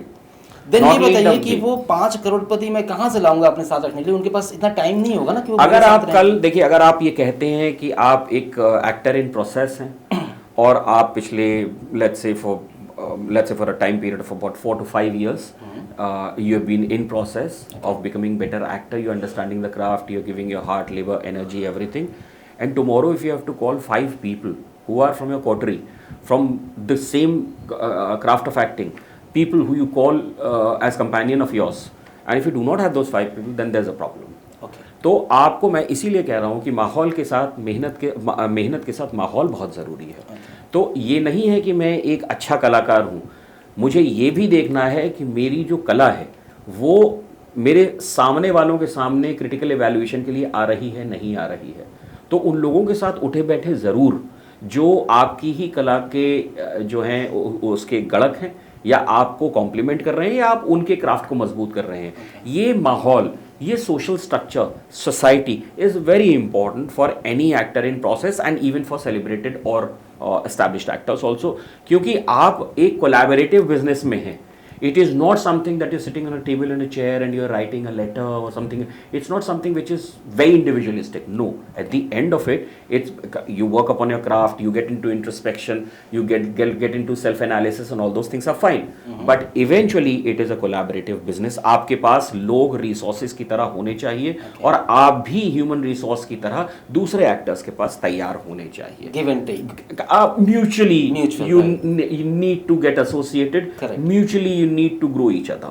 तो ये बहुत ज़रूरी है कि इकोसिस्टम, राइट. तो अगर आप ये कह रहे हैं कि आपके पास कंपेनियन नहीं है तो प्रॉब्लमैटिक है. आपके पास कंपेनियंस होने ही चाहिए, क्योंकि क्राफ्ट और जो ये विधा है, ये जो परफॉर्मिंग आर्ट है, ये आपसे एक्सपेक्ट करती है, इसकी आपसे उम्मीद है कि आपके पास लोग आपके जैसे होने चाहिए, और सिमिलरली उनकी विधा उनसे ये उम्मीद करती है कि आप उनके पास होने चाहिए। तो ये जिस तरीके का जो आपने बात करी कि सब इकोसिस्टम बना दिया और collaborative business, that's 100% true, yes, correct. Great.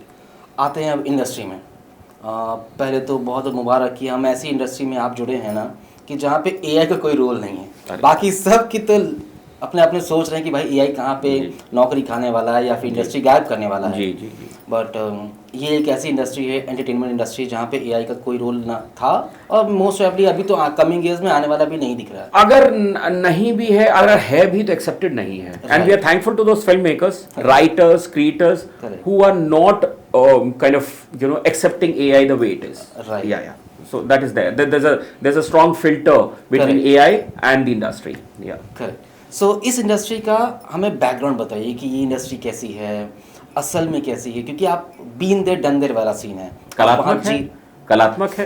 कलात्मक देखिए, हर इंसान के तौर तरीकों का उसके प्रोफेशन पे और आसपास के लोगों पे प्रभाव पड़ता है। तो see, I tell you what, so if any incident you talking about which is very unsettling, I mean consider the fact that you probably and you definitely have a better understanding of industry, तो मुझे लगता है कि उसके लिए immediate moment और उस इंसान का पार्टिसिपेशन उस मोमेंट के लिए बहुत ज़्यादा जिम्मेदार है, बनिस्बत आप ये कहें कि इंडस्ट्री इसके लिए जिम्मेदार है। इस इंडस्ट्री में आपको अच्छे, बुरे, मझले और हर तरीके की शख्सियत मिलेगी, हर तरीके के इंसान मिलेंगे, हर तरीके का काम मिलेगा। प्रॉब्लम वहां पे आती है जब आप माहौल से इफेक्ट होकर बाहर, हाँ, उसका इंप्रेशन आपके ऊपर इतना पड़ता है कि आपकी चॉइसेस जो कहीं और लॉक होनी चाहिए कहीं और होने लगती है। इसीलिए हमने हमेशा ये बात करी है, जैसा मैंने आपको बताया, हम अपनी एक्टिंग एकेडमी में, शाहजहां पर प्रोसेनियम्स एक्टिंग एकेडमी में बात करते हैं इमोशनल आइडेंटिटी, आपकी भावनात्मक पहचान। आप घर से बस्ता टांग के बंबई तब जाइए जब आपको ये पता लग जाए कि आप कहाँ से चले हैं। आदमी को अगर ये पता चल जाए कि वो कितना चल चुका है, तो उसे फिर ये जानने की ज़रूरत नहीं है कि वो कितना चल सकता है। शेकी अगर आपका बैकग्राउंड रहा है, if you have troubles in your past, please reform them, then move to a place like Bombay. You'll be able to deliver much more output, you'll be more productive, and you would have better relationships in the industry and therefore better work. तो ये जो सवाल आपने मुझसे किया, मुझे पता है कि आप मुझे किस तरफ धक्का दे रहे हैं, किस तरफ आप मुझे ले जाने की कोशिश कर रहे हैं, लेकिन मैं आपको बता दूं कि जिन इंसिडेंट्स का हम जिक्र भी करना चाहेंगे या कर रहे हैं लेटेंटली, वो उसके लिए मैं इंडस्ट्री को दोषी बहुत हद तक नहीं मानता।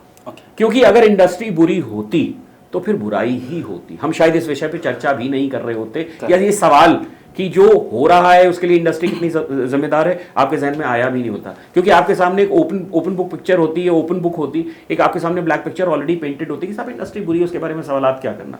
लेकिन क्योंकि आप जानते हैं, मैं जानता हूँ, भाई हमारे जानते हैं कि दोनों ही चीज़ें हैं, दोनों ही पर्सपेक्टिव्स हैं। So anything which is happening or has happened in the industry which probably has made you to think about whether industry is an ethical place or not, I don't think industry is responsible for that. It's purely a personal choice, it's purely a private decision inside four walls of a bedroom. Please do not blame industry for that. As many bad people there are bad people in this industry, I accept that, but then equal number of people who would give you a lot of goodness also are there. बुरी फिल्में बन रही हैं, बुरे लोग हैं, तो अच्छी फिल्में भी बन रही हैं, अच्छे लोग भी हैं। Now this is what the case is. Correct. To what direction you want to basically put forward your to what direction you would want to put your foot forward. Right. That is what the case is. You spoke about four walls, one room, and that was a bedroom, right?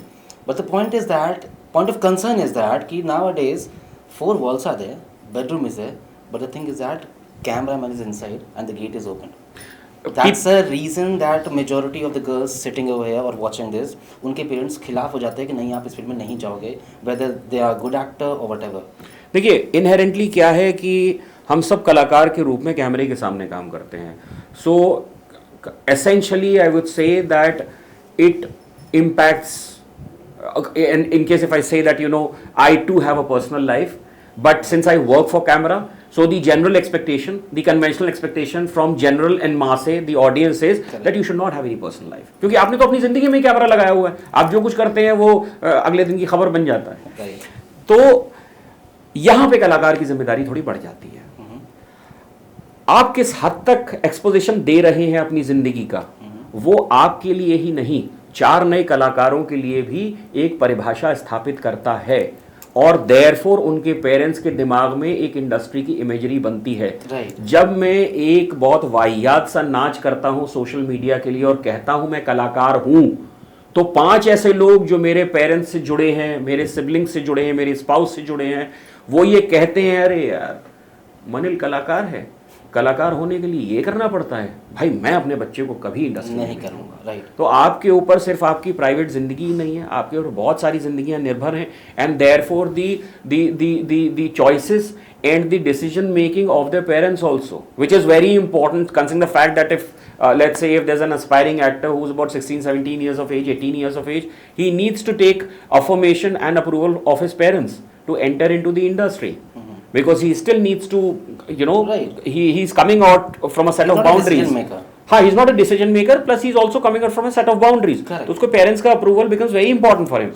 But if I establish a certain kind of an example which is not going well with his parents, so I am not destroying probably my craft also, I am destroying somebody's expectations also, which probably I'm not even aware about.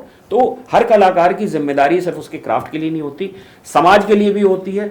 इसलिए कलाकार को कोई भी कदम या कोई भी निर्णय बहुत सोच समझ के लेना चाहिए, उठाना चाहिए। Thank you so much Mishra ji. So next सवाल, एक अगर हम मेल की बात करें, एक मेल सोचता है कि उसको 6 पैक चाहिए, गोरा होना चाहिए, स्मार्ट होना चाहिए, पूरे बाल होने चाहिए for to become an actor. क्या ये सही है? क्योंकि एक्टर का डेफिनेशन हमारे यहाँ है कि हीरो, वो एक्टिंग का हमारे यहाँ उतना कल्चर नहीं है, वो एक्टिंग रह जाती है मंच तक जहाँ पे लोग परफॉर्म करते हैं। लेकिन अगर हम बात करते हैं बॉलीवुड की इंडस्ट्री की, तो मतलब हीरो, तो हीरो को क्या ये सब चाहिए या कोई एक्टर बन सकता है बिना? डिपेंड करता है सब कैरेक्टर क्या है आपका। Script is the mother of all inventions on a film set. अगर स्क्रिप्ट डिमांड कर रही है, उसकी एक्सपेक्टेशंस ये हैं कि एक एक्टर को एक सर्टन लुक में दिखना है, तो एज एन एक्टर मेरी ये जिम्मेदारी बन जाती है कि जितना पॉसिबल हो सके मैं उस स्क्रिप्ट की डिमांड पे या उसकी एक्सपेक्टेशन पे खरा उतरूँ।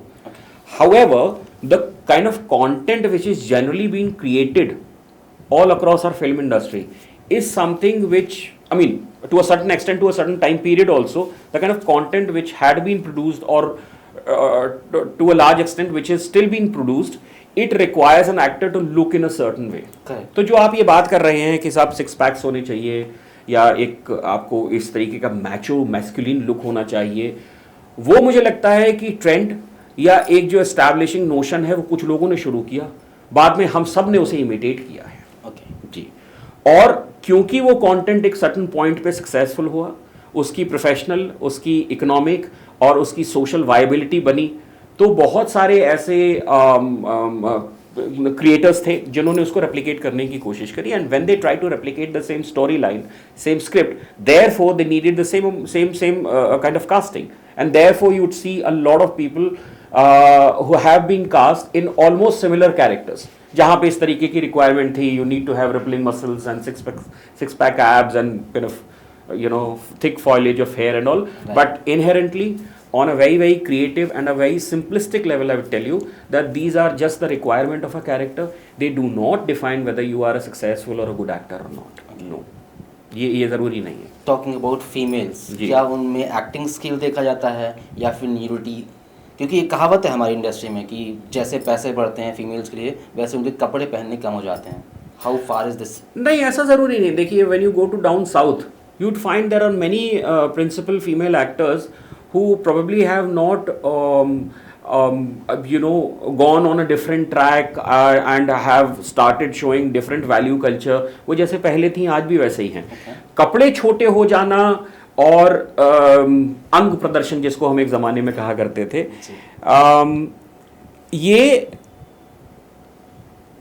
क्रिएटर जो प्रोड्यूसर है या जो लेखक है, मुझे लगता है ये सवाल उनके लिए ज़्यादा वाजिब होगा। आप भी एक लेखक हैं? जी, मैं लेखक हूँ, लेकिन fortunately I do not write that kind of a content. I tried to like 12-13 years ago, and at that point of time somebody suggested that why don't you write something which is in vogue, write something which has expletives, something which has let's say a little provocative content.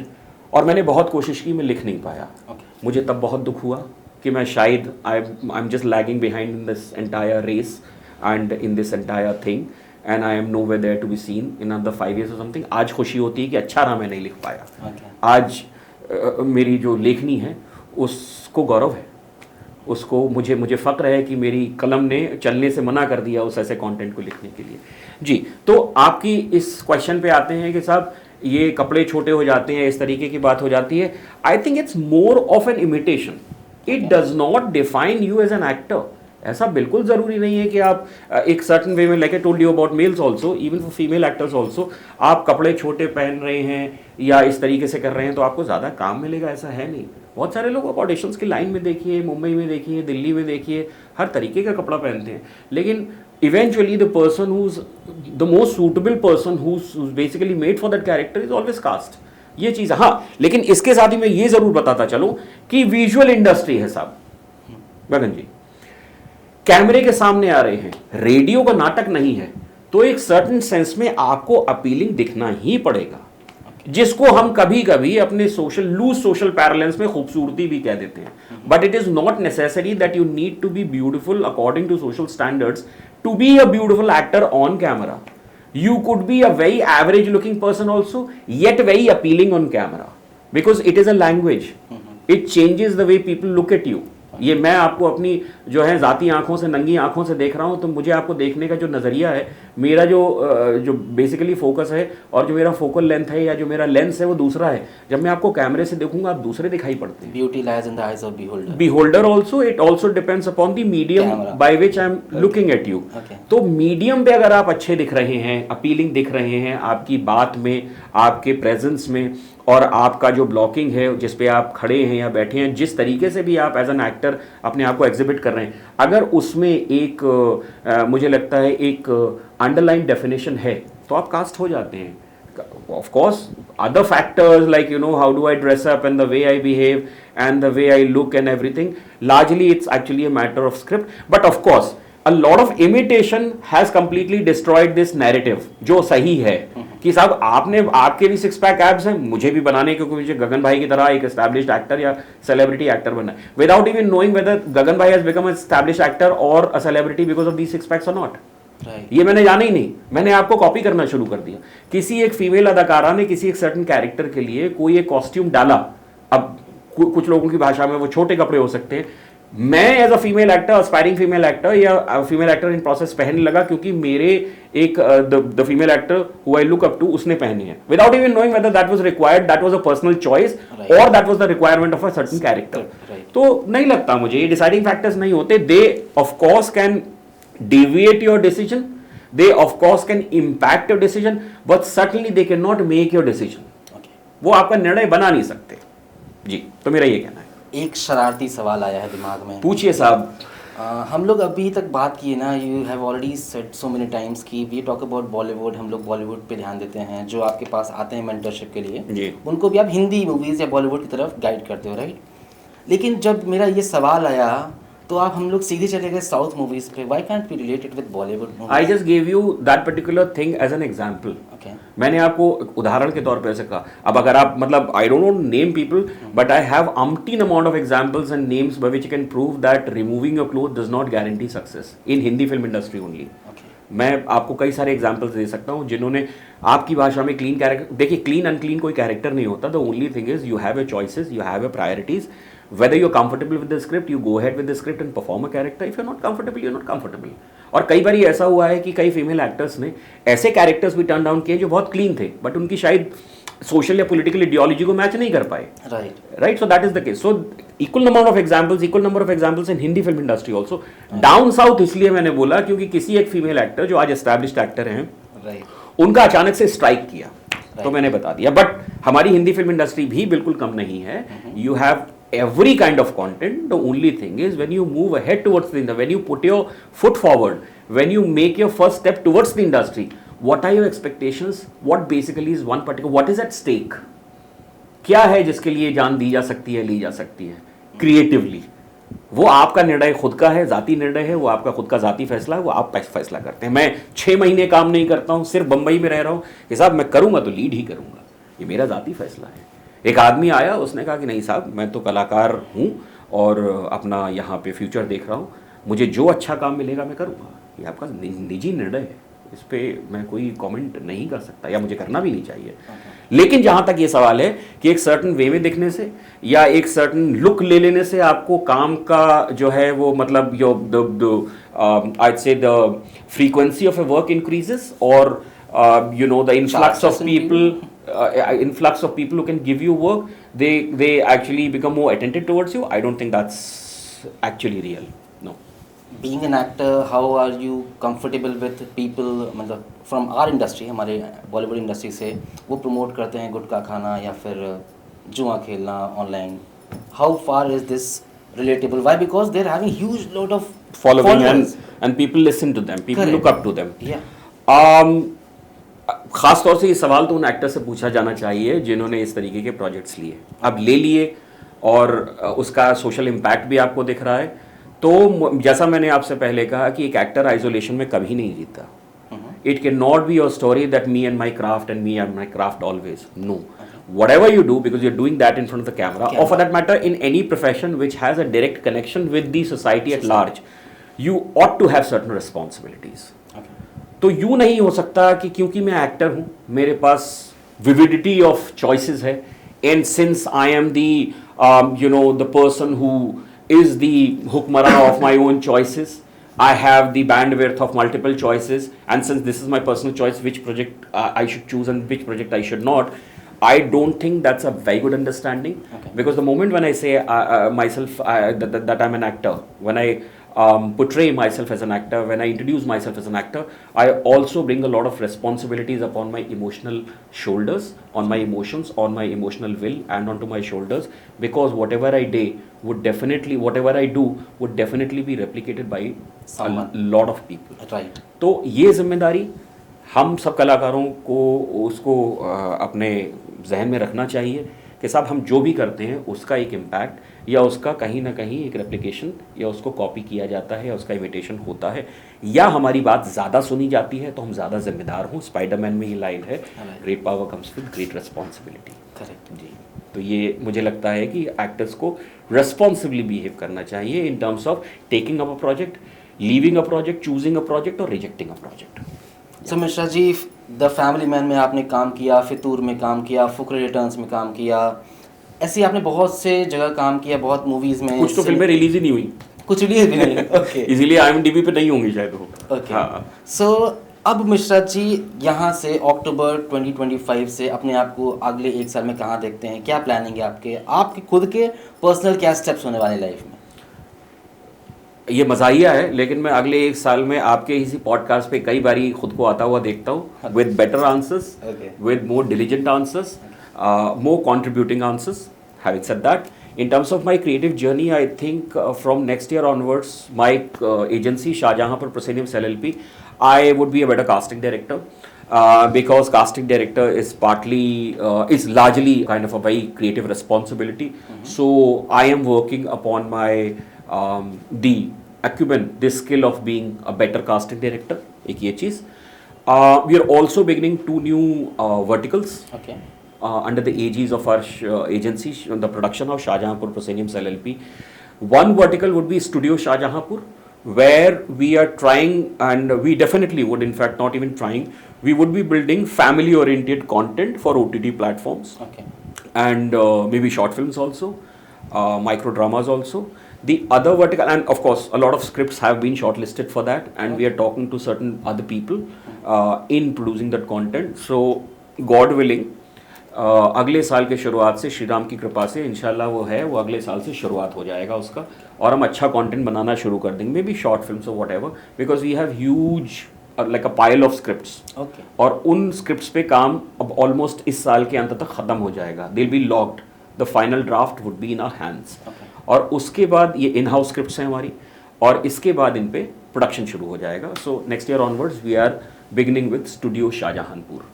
Second up, we are also coming out with a vertical that is purely for functioning actors. Studio Shahjahanpur is for functioning actors, actors who are already established, actors who have to be cast. That is more so this is something which is probably directly connected with our casting agency, Shahjahanpur Prosceniums Casting Space. Therefore, casting actors for in-house productions, like which will come under the umbrella of Studio Shahjahanpur.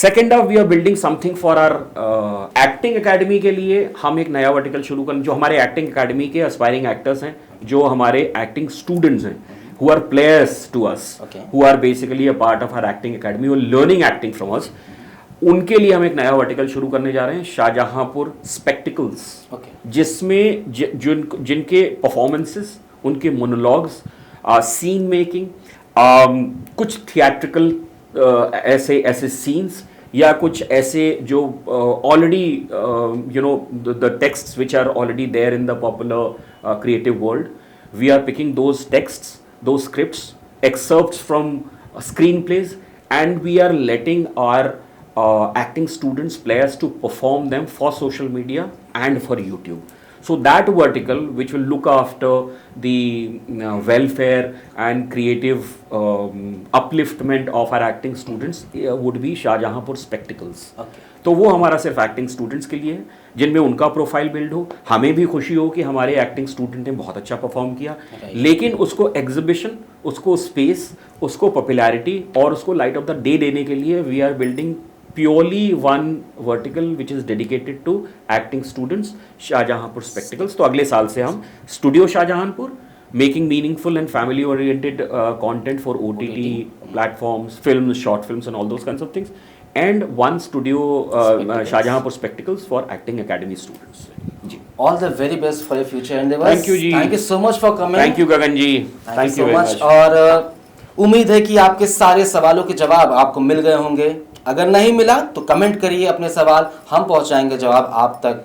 बने रहने के लिए बहुत बहुत शुक्रिया। Like करें, subscribe करें और बने रहें TSS अनकट टॉक में। बहुत बहुत शुक्रिया, धन्यवाद।